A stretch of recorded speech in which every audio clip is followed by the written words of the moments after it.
또 계속해서 예수님의 비유를 통해서 저희들에게 주시고자 하는 말씀 또 발견하게 해주시고 또 하늘나라에 대한 그 모습을 저희들이 바라보면서 하늘나라의 소망을 두고 계속해서 나아갈 수 있도록 인도하여 주옵소서. 감사하며 예수님의 이름으로 기도합니다. 아멘. 오늘 예수님의 비유 5번째입니다. 5번째로 두 건축자의 비유입니다.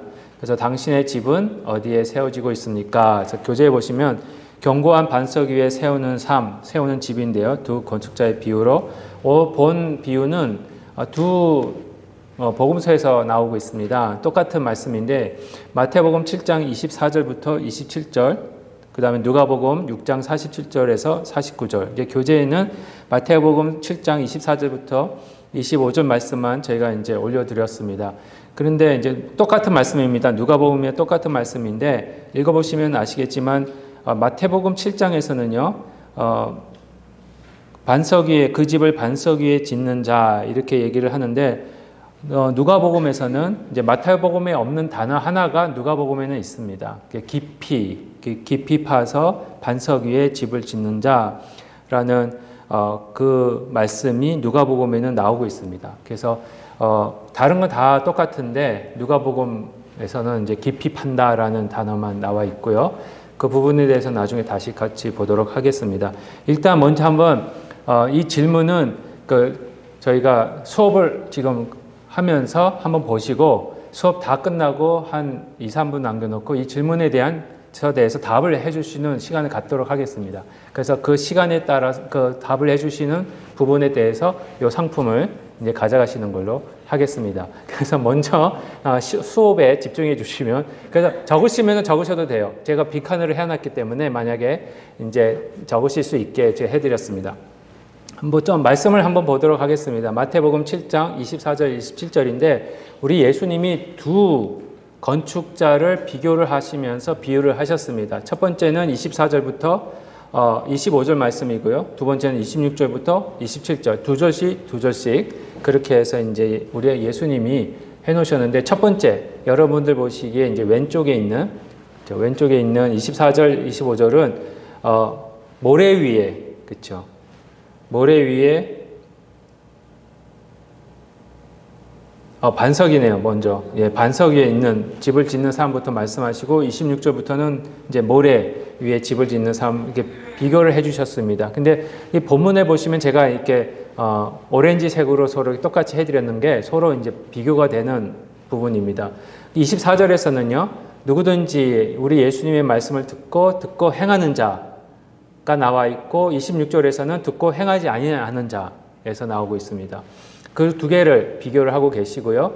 또 집을 반석 위에 집은 자, 그러니까 하나님 예수님의 말씀을 듣고 순종하고 행하는 자는 이제 반석 위에 집을 짓는 사람과 같다라고 말씀을 하시고 26절에서는 그 듣고 말씀은 듣지만 행하지 않는 자들을 모래 위에 집을 짓는 사람 같이 비유를 하고 계십니다. 그랬을 때에 반석 위에 하나님의 예수님의 말씀을 듣고 순종하는 그 자는 반석 위에 집을 짓는 사람 같은데 그 비가 내리고 창수가 나매 그 지은 집이 무너지지 않는다라고 말씀하십니다. 근데 반대로 27절에서는 무너진다. 모래 위의 집은, 그러니까 예수님의 말씀을 듣고 순종하지 않는 자의 모습은 모래 위에 집을 짓는 모습이기 때문에 그 무너진다라고 말씀을 하시는 겁니다.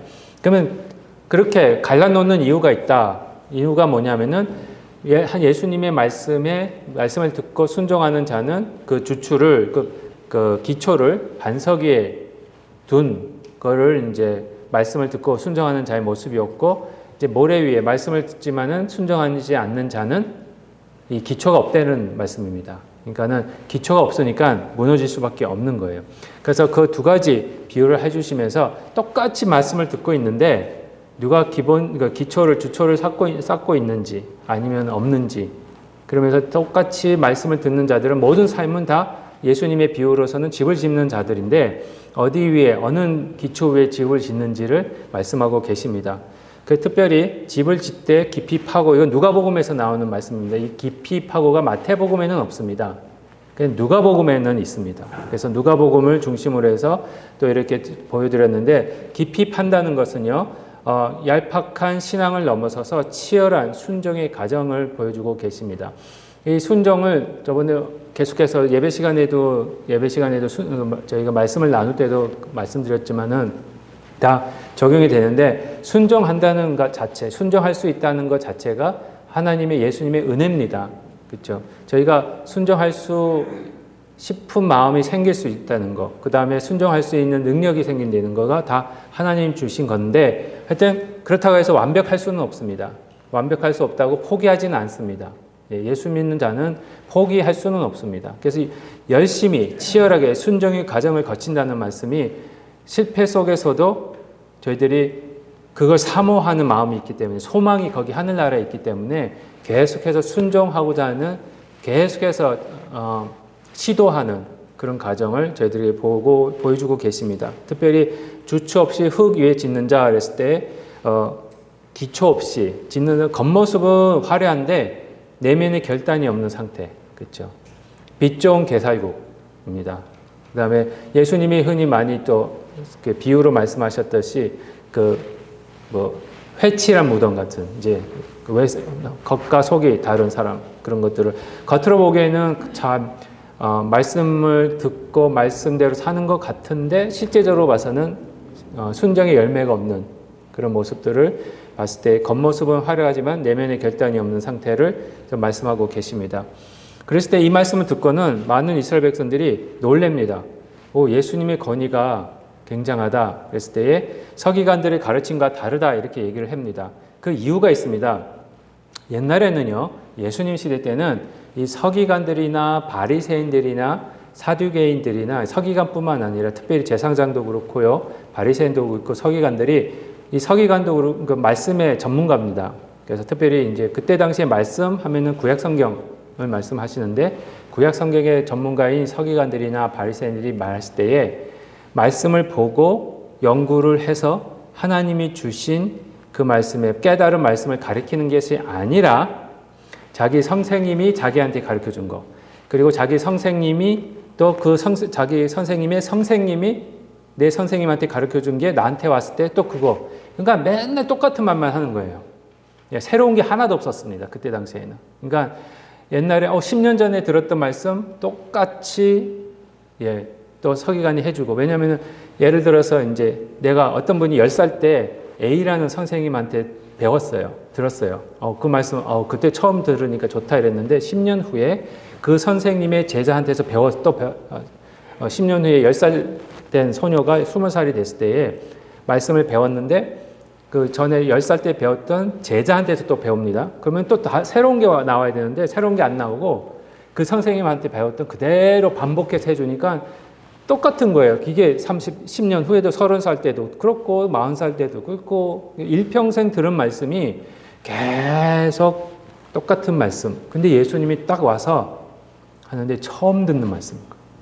서기관들이나 바리새인들이 이렇게 해석한 적이 없는데 우리 예수님이 가르쳐 주시는 게 메시아적 권위를 가지고 이제 말씀하시다 보니까 이 비유 말씀이라도 듣고 보니까 처음 듣는 말씀이니까 많이 이스라엘 백성들이 놀랐습니다. 그래서 보시면 다시 정리해서 말씀드리면 그겁니다. 서기관들의 가르침은 과거의 전통과 타인의 권위에 의존을 합니다. 그리고 정보를 전달하는 수준의 끝이지만 우리 예수님이 가르쳐 주신 것은 내면에서 발현되는 메시아적 절대적 권위. 왜냐하면 우리 예수님이 말씀이 육신이 되신 분이시니까. 그렇죠? 우리 예수님이 말씀하신 것은 권위의 진리의 말씀으로 변하지 않는, 잘못 해석된 것을 바로 잡으시는 그런 모습들이 여기서 나오고 있습니다. 그리고 스스로 진리를 선포하시는, 우리 예수님이 진리 자체시니까 절대적 순종을 요구하시는 말씀이 여기 있습니다. 우리 예수님의 말씀은 절대적 순종을 요구합니다.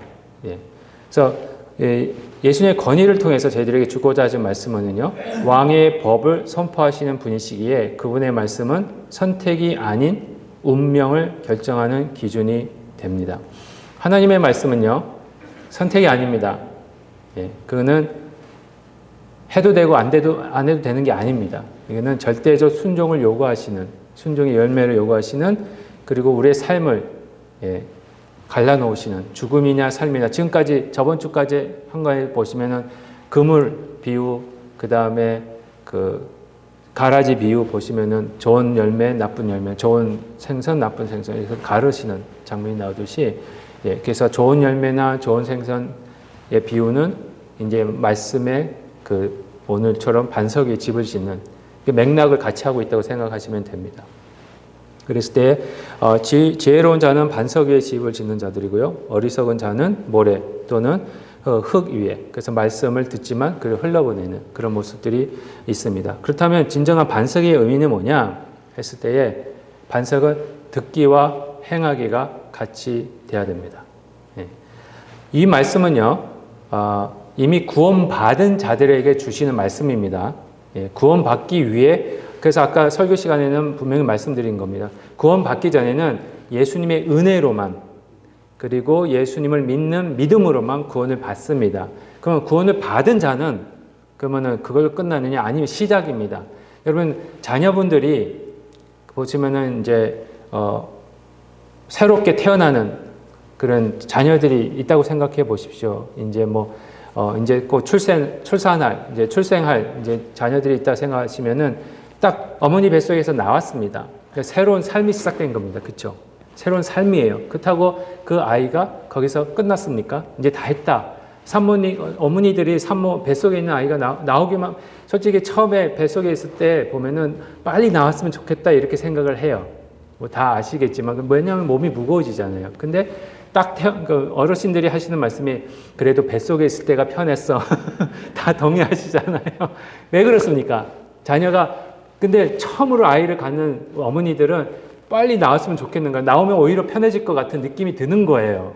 근데 어르신들은 경험을 해봤으니까 그래도 뱃속에 있을 때가 편하다 이렇게 말씀을 하시는데 그 이유가 뭐냐면은 출산했다고 해서 새로운 생명이 태어났다고 해서 끝이 아니라는 겁니다.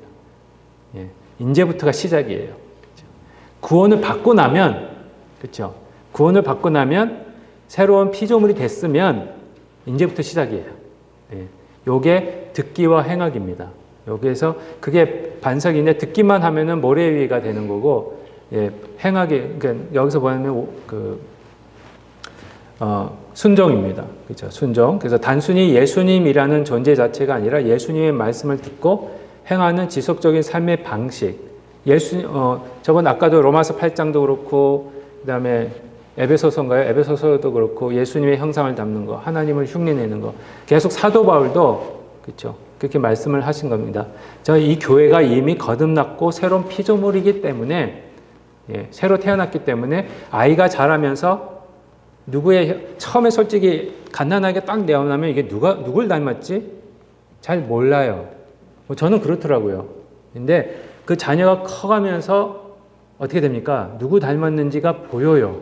근데 희한하게 이쪽으로 보면 엄마를 닮고 저쪽으로 보면 아빠를 닮고 예, 그래요. 그렇죠?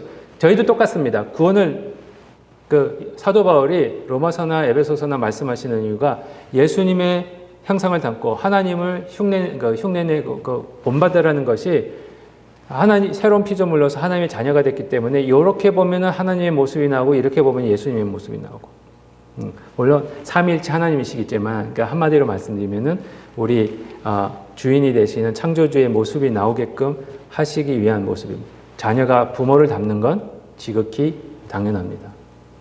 그래서 하나님의 자녀가 우리 하나님의 예수님을 닮는 것은 지극히 당연한 일이기 때문에 이렇게 이제 삶의 방식이 그렇게 나타난다는 겁니다. 솔직히 애들이 걷는 모습이 죄송합니다. 제 얘기를 해서 죄송한데 저 아이들이 저가 걷는 모습이랑 너무 비슷해요. 근데 제가 가르쳐 본 적은 없어요. 이렇게 걸어라. 예. 근데 왜 그렇게 똑같이 모양이 똑같습니까? 아니면 목소리가 왜 똑같아집니까? 예, 전화를 받으면 예, 따님들은 어머니 목소리를 많이 닮아요. 그렇죠? 그 아드님들은 아버님 목소리를 많이 닮아요. 그래서 딱 받으면은 이게 누구지? 누구냐? 그럴 때가 있는데 왜 그렇습니까? 그렇게 목소리를 내라고 가르친 적은 없어요. 왜? 예? 그렇죠? 권사님 뭐라고 그러신 거예요? 공이 파시될 수 없으니까. 그렇죠. 예. 예. 왜 원사님은 이제 콩 이제 식물적으로 말씀하셨고 전도사님은 과학적으로 말씀하셨고 똑같은 말입니다. 예, DNA가 똑같기 때문에 예, 콩 나는데 콩 나고 팥 나는데 팥 나죠. 그렇죠? 말씀이 신기운 데는 말씀이 날 수밖에 없어요. 예, 그게 예수님을 닮는다는 겁니다. 그게 순종이 될 수밖에 없다는 겁니다. 그거를 이제 반석 위에 짓는 건데 차이는 뭐냐 했을 때 지혜로운 건축자는 순종입니다. 듣고 행하는 거고요. 어리석은 건축자는 말씀을 듣기만 하는 거. 한 귀로 듣고 한 귀로. 그러니까 첫 번째 비유가 네 가지 밭, 그렇죠? 길가에 심겨진, 그렇죠? 그겁니다. 그것도 그렇고 이제 길가밭, 그 다음에 돌짝밭, 그 다음에 가시밭. 네. 그 기초의 상태는 반석 위에서 이제 깊이 파고 주추를 놓았기 때문에 아주 기초가 잘 돼 있기 때문에 그렇고 모래 위는 주초 없이 네, 흔들릴 수밖에 없고 결과는 요동하지 않지만은 지혜로운 건축자는 그다음 무너짐이 심한 것은 어리석은 건축자. 여러분 말씀하고 계십니다. 그랬을 때 이제 모래 위에 지은 자는 이제 나중에 한번 하나님이 쫙 한번 그 비가 나고 홍수가 나고 창수가 바람이 불고 그랬을 때 넘어지는 마치 그런 것 같아요. 이 비유를 들으면은 저는 이 우화가 생각이 납니다. 돼지 삼형제. 예. 예. 삼형제가 가가지고 집을 짓잖아요. 하나는 지프로 짓고, 한 돼지는 나무 가지로 짓고, 막내는 벽돌로 막 짓습니다. 그죠? 근데 첫 번째와 둘째는 빨리 짓고는 막 놀고 있는데 열심히 땀을 흘려가면서 천천히 짓고 있는 벽돌로 짓고 있는 돼지 동생한테 가서 막 놀려요. 왜 이렇게 어리석게 이렇게 꼭 그렇게까지 안 해도 돼. 뭐 그렇게까지 성경 공부 참석 안 해도 돼. 그렇게까지 뭐 성경 안 읽어도 돼. 그렇게까지 순종 안 해도 돼. 뭐 다른 사람들 다 그렇게 사는데 예수 믿는 사람이라고 뭐 이 세상 살아가는데 뭐 별날 거 뭐 있어. 뭐 이런 식으로 막 이제 예를 들면 그렇겠죠. 그런데 결과적으로 늑대가 왔을 때 바람이 확 불었을 때 첫째 돼지와 둘째 돼지가 지은 집은 다 무너지고 그랬을 때 이제 벽돌로 가는 그 이야기가 좀 비슷한 것 같기도 한데 뭐 그렇습니다. 그래서 이 집을 짓는다는 게 이제 말씀을 듣고 한다는 것이 그렇다라고 생각할 수 있습니다. 그랬을 때 피할 수 없는 폭풍의 시간이 한 번 올 겁니다. 비, 창수, 바람이 불 겁니다. 폭풍은 단순한 인생의 고난이 아니라 철저하고 궁극적인 하나님의 심판, 확인이 필요합니다. 예수 믿는 사람들한테는 심판은 없습니다. 그렇지만 말씀드렸죠. 우리 예수님이 확증은 하셔요. 예. 확인하세요. 예. 그리고 거대한 폭풍은 반석 위의 집, 모래 위의 집 모두에게 동일하게 합니다. 예. 그래서 여기서 이제 예수 믿는 분이라고 생각하시면 됩니다. 근데 솔직히 본 비유가 제가 이 성경 공부를 준비를 하면서 아직 답을 찾지 못한 거는 모래 위에 집을 짓는 분들이 불신자인지 아니면 교회 안에 있는 신자 중에 그런 모습이 있는 건지 그 부분에 대해서는 제가 아직 답을 못 찾았습니다. 조금 더 연구해 보고 말씀드리도록 하겠습니다. 그래서 흔히 옛날에는 그런 말씀을 하세요. 반석 위에 있는 집, 모래 위에 있는 집. 모래 위에 있는 집은 부서졌다. 그렇게 말씀하시는데 우리 하나님이 예수님이 또 다른 데서는 불에서 겨우 구원받은 것 같은 그런 말씀도 하시거든요. 그래서 흔히 옛날 우리 목사님들도 말씀하셨지만 그 부분에 대해서는 제가 확실히는 모르겠는데 우리 오 목사님은 어떻게 생각하실는지 모르겠는데 부끄러운 구원이라기 있다라고 말씀을 하시는데 저는 아직 확실히 모르겠습니다. 그 부분에 대해서는.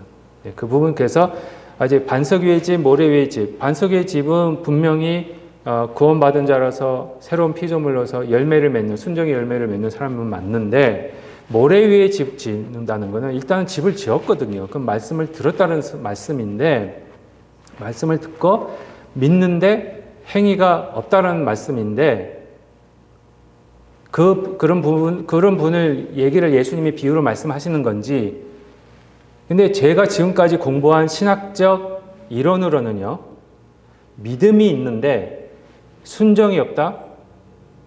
그거는 이론적으로 논리가 안 맞는 것 같아요. 왜냐하면 믿음이 있으면은 자연히 순종이 나올 수밖에 없습니다. 네. 네. 마치 내 자녀가 가르치지도 않았는데 내가 걷는 모습이랑 똑같아지고 나의 목소리랑 똑같아지고 하는 행동을 보면 똑같아요. 먹는 모습도 빨리 먹고, 예. 제가 맨날 저희 어머니가 둘째한테 너는 아빠를 닮아서 이렇게 빨리 먹냐 이러면서 가르치지도 않았는데 왜 그렇습니까? 그러니까 똑같은 거예요. 우리가 예수님을 믿고 참된 복음을 가지고 새로운 피조물로 거듭났다면, 그런 믿음이 있다면 순종하는 거는 저절로 나타날 수밖에 없는, 열매 맺는 건 우리가 열매를 가지가 맺는 게 아닙니다. 나무가 맺는 거지. 그렇죠? 근데 예수님이라는 나무에 우리가 가지를 붙였으면 우리한테서 열매가 맺혀지는 거는 당연한 거예요. 우리 가지에 열매가 달리는 건 당연한 겁니다. 왜냐하면 이 가지가 나무에 붙어 있기 때문에. 그래서 모르겠습니다. 이론적으로는 저는 그렇습니다. 아직 좀 더 경험하고 좀 더 공부해보고 연구해보고 또 경험해보고 해야 되는 일이지만, 여기서 말하는 모래 위에 집을 짓는 그 사람의 정체 누구냐? 교회 안에 있는 사람인데 믿음이 없는 사람인지, 거듭나지 못한 사람인지, 아니면 믿음이 있고 거듭났는데 아직 열매가 없는 사람인지 솔직히 저는 모르겠습니다. 목사님 어떻게 생각하세요? 도움이 필요한 것 같아요, 제가. 이 상황에서. 제가 그래서 뭐라고 말씀드릴 수가, 이 부분에서는 어떻게, 저는 이론적으로서 야고보서도 분명히 말하잖아요. 그렇죠? 행함이 없는 믿음은 죽은 믿음이라고 그러거든요. 죽은 믿음은 뭡니까? 맞습니다. 근데 이제 진짜냐 가짜냐 봤을 때 죽은 믿음은 진짜는 아닌 것 같아요. 믿는 것 같이 보이지만 솔직히 믿음이 아닌 거죠. 그래서 야고보서 얘기했을 때 그런 차원에서 생각을 해야 되는 건지, 제가 조금 더 기도하면서 경험하면서 연구한 다음에 하나님이 혹시라도 꿈에서라도 성경을 읽다가도 깨닫는 거 있으시면 그때 가서 한번 다시 나누도록 하겠습니다. 지금은 여기서 말씀드리는 거는 믿는 자는 순종이 있을 수밖에 없고요. 순종의 열매를 맺힐 수밖에 없다는 거. 그걸 보여주고 계시는 겁니다. 그래서 심판의 날, 오직 확인의 날, 확증의 날이 오면은 감춰져 있던 이 순종의 기초만이 그때 가면 나타납니다. 다 숨기려고 해도 그때 가면, 저번에도 말씀드렸다시피 졸업하면은 상 받을 사람 상 주고, 졸업장 받을 사람 졸업장 받고 다 그러잖아요. 그게 확증이에요. 우리가 신앙생활하면서 이런 믿음의 모습을 보여줬다라는 것을 우리 예수님이 모든 같이 구원받은 모든 사람들에게 선포해 주시는 이 영광의 자리, 그게 영광이에요. 그 영광의 자리입니다. 여기 나와봐라 이렇게 부르실 거예요. 아까도 말씀드렸죠. 이름을 아시니까 자, 누구누구야 나와봐라, 잠시 나와봐라. 여기 새언약교회 누구누구 장로는 너희들 잘 모르겠지만 이렇게 빛도 없이 소금도 인정받는 것도 없이 빛도 없이 소금이 아니고 빛과 소금으로서 아무것도 없이 그렇게 알아주지는 않았지만 그렇게 순종의 열매를 맺혔다. 알리시는 거죠. 그런 부분이 나올 것 같아요. 그리고 순종 없는 신앙의 활동의 치명적 착각은 마태복음 7장 22절 보시면은 그 오늘 비유하시기 전입니다. 비유하시기 전에 이 말씀을 하세요. 주여 주여 하는 자마다 다 천국에 들어가는 것이 아니다. 다 하나님의 뜻대로 행하는 자라야 들어간다. 그 말씀이 그거거든요. 이 믿음이 있으면 하나님이 말씀하신 거 행하고 싶은 거예요. 내가 움직일 때마다 삑삑, 다리에, 요즘 자녀들 다리에 걸을 때마다 소리 나는 신발을 신겨 보십시오. 그럼 걸을 때마다 소리가 납니까? 안 납니까? 나죠. 왜? 그 신발을 신었기 때문에. 만약에 삑삑삑 소리가 안 나면 어떻게 된 겁니까? 안 신은 거든지, 신발이 고장난 거든지, 아이가 걷지를 않든지. 근데 살아있는 건강한 아이가 안 걸을 수는 없습니다. 그러니까 고장난 거든지, 신발을 안 신었든지, 그 둘 중에 하나입니다. 예언을 하든, 귀신을 축축하든, 기적을 행하든, 이 종교적인 행위가 될 수는 있습니다. 예수를 안 믿어도 이거 합니다. 합니다. 아버지의 뜻대로 행하는 삶, 일상적인 순종의 부재가, 종교적인 삶은 순종이 없는 삶이고요. 말씀대로 사는 삶은 이제 지혜로운 건축자의 삶입니다. 삶의 변화와 순정이 없다면 아무리 화려한 종교적 성취도 모래 위에 지은 집에 불과합니다. 저희가 항상 기억해야 될 것 같습니다. 순종하기 위해서 말씀이 말씀하시기 때문에 저희가 선교하는 거고요. 말씀이 말씀하시기 때문에 저희가 구제하는 거고요. 말씀이 말씀하시기 때문에 사랑하는 거지 그 자체가 저희들의 공로는 될 수 없습니다. 만약에 말씀이 없이 예수님 없이 선교하고 그 다음에 구제하고 사랑할 수 있습니다. 이게 문제인 거예요. 이게 헷갈려요. 내가 믿는 믿음으로 살아있는 믿음으로 선교하고 구제하고 순종하고 사랑하는 건지 아니면 예수님 없이 구제하고 선교하고 순종하고 사랑하는 건지 모습은 똑같습니다. 집이에요. 똑같은 집이에요. 그렇습니다.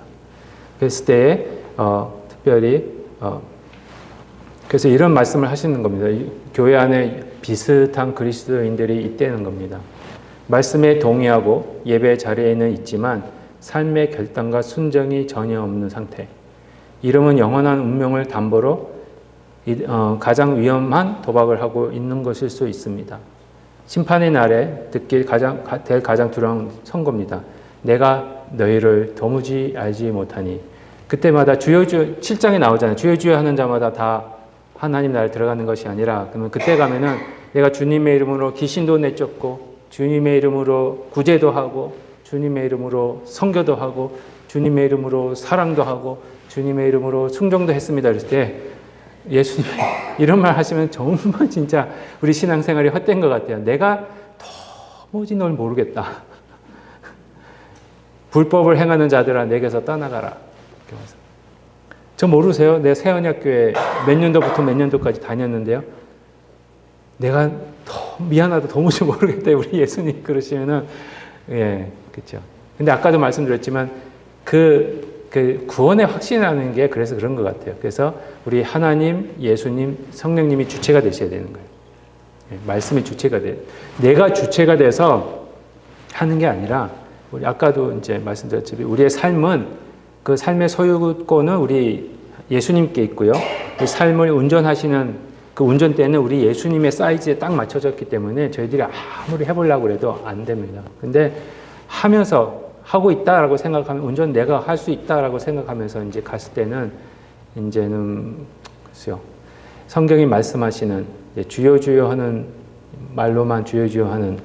근데 제가 보기에는 우리 교인 성도님들은 그런 분들은 없는 것 같아요. 다 믿음 안에서 말씀대로 예수님을 주체로 하시는 분 같은데 감히 이제 기도하는 기도 제목이지만 저희 새언약 교회는 이러한 유사 그리스도인들에 대해서는 걱정을 할 필요가 없을 것 같습니다. 저는 여러분들을 위해서 다 그렇게 기도하고 있습니다. 진짜 그리스도인이죠. 그랬을 때 우리가 선택한 길이 딱 있습니다. 그래서 순종의 길, 좁은 길. 그래서 예수님이 말씀하십니다. 좁은 길로 가기를 애써라. 물론 성령님의 제가 간구하는 겁니다. 간구하십시오. 기도하십시오. 사모하십시오. 그 길을 힘들어도. 그랬을 때 고난이 따르지만 영원한 생명과 견고한 이름이 따르는. 그 다음에 불순종의 길은 뭐 말씀 안 드려도 될 것 같고. 중립지대는 없습니다. 그랬을 때에 결론적으로 그겁니다. 깊이 파십시오. 얄팍한 감정적 신앙을 버리시고 말씀을 듣든지 기도를 하든지 찬양을 듣든지 혼자서 하든지 은혜 받았다 이랬을 때 한번 분별하십시오. 내가 이게 감동을 받은 건지 은혜를 받은 건지. 왜냐하면요, 내가 아는 찬양이 오면은 막 은혜 받은 것 같아요. 근데 내가 모르는 찬양이 오면은 밋밋해요. 그거는 이제 같은 찬양인데, 물론 그거는 아는 찬양이 왔을 때 막 감정이 오르는 거는 은혜일 수도 있습니다. 그렇지만 내가 그 곡에, 그 가사에 너무 익숙하다 보니까 감정이 서툴 수 있어요. 근데 새로운 음악, 찬양이 막 왔을 때 처음이지만 거기서 은혜가 감정은 움직이지 않지만 뭔가가 모르는 깨달음이 생길 수는 있어요. 그건 은혜일 수 있습니다. 하여튼 뭐 그렇습니다. 지속적인 순종, 한 번의 은혜 체험으로 끝나는 것이 아니라 계속해서 저희가 조금씩 전진하는 그냥 영혼의 관점, 곧 무너져 내릴 세상의 모래가 아닌 그리스도의 영원한 진리에서 남은 인생을 투자하십시오. 말씀으로 훈련되셔야 됩니다. 그래서 시편 105편에 보면은 시편 기자가 요셉을 평가할 때 이렇게 평가합니다. 그가 한 사람을 앞서 보내셨으며 요셉이 종으로 팔렸도다.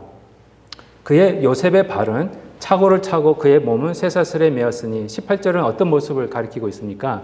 요셉이 억울하게 감옥에 갇힌 모습입니다. 그랬을 때 19절에 뭐라고 되어 있습니까? 곧 여호와의 말씀이 응할 때까지라. 그의 말씀이 그를 어떻게 하셨다고요? 단련하였도다. 그게 2년이에요. 그리고는 왕이 사람을 보내요. 그러니까 바로 왕이 사람을 보내요. 그를 석방하여 뭇 백성의 통치자가 그를 자유롭게 하였도다. 그러니까 요셉이 구원을 받은 때가 언제냐? 그 총리가 된 때가 언제냐? 2년 동안 하나님이 충분히 하나님의 때가 찼고요. 두 번째는 하나님의 때가 찰 때까지 충분히 말씀으로 요셉이 훈련을 받았기 때문입니다. 우리 세언약교회 모든 분들은 이 말씀으로 훈련되어지는, 그래서 순종의 열매를 맺으시는, 그래서 예수님이 딱 왔을 때 착하고 충성된 종아, 너가 작은 일에 충성하였으니 내가 크고 영광스러운 걸로 너에게 맡기겠다라는 칭찬을 확증을 받으실 수 있는 저와 여러분이 되시기를 주님의 이름으로 축복드립니다. 예, 여기서 약속드린 대로 1분 남았습니다. 이제 문제. 1번 문제입니다. 예수님 말씀에 듣고 행하는 자와 듣고 행하지 않는 자를 각각 무엇에 비유하셨습니까? 먼저 말씀을 듣고 행하는 자를 어디에 비유하셨습니까? 그렇죠. 반석에 지은 자는 또 다른 말로 지혜로운 자. 그렇죠. 그 다음에 듣고 행하지 않는 자를 어디에 비유하셨죠? 그렇죠. 모래 위에 짓는 자. 맞습니다. 두 번째 질문. 두 집이 시련, 비나 창수나 바람이나 탕류를 만났을 때에 어떤 결과의 차이가 있습니까? 먼저 반석 위에 지은 집은 어떻게 됩니까? 그렇죠. 요동하지 않습니다. 그렇죠. 모래 위에 지은 집은요? 예, 무너집니다. 맞습니다. 그리고 누가복음 6장 48절 읽지는 않았지만 지혜로운 건축자의 특별한 행동, 제가 마태복음에는 없지만 누가복음에 있다고 말씀드린 게 있습니다. 그렇죠. 깊이 파는 거, 그렇죠. 깊이 파는 거 맞습니다. 예, 다 맞추셨습니다. 가시기 전에 하나씩 예, 예, 올 만점. 예. 예, 다 맞추셨기 때문에 가실 때에 하늘 그냥 가지 마십시오. 예, 그냥 가시면 저 삐칠 겁니다. 하나씩 꼭 가져가세요. 기도하겠습니다. 하나님 감사합니다. 예, 말씀을 주셔서 감사합니다. 또 살아있는 믿음을 주셔서 감사합니다. 성령님을 주셔서 감사합니다. 저희가 하나님을 본받고 예수님을 형상을 닮아가면서 순종하는 지혜로운 자로서 반석의 집을 짓는 저희들이 될 수 있도록 늘 인도해 주시고 축복해 주시옵소서. 예수님의 이름으로 기도합니다. 아멘. 예, 수고하셨습니다. 예. 예.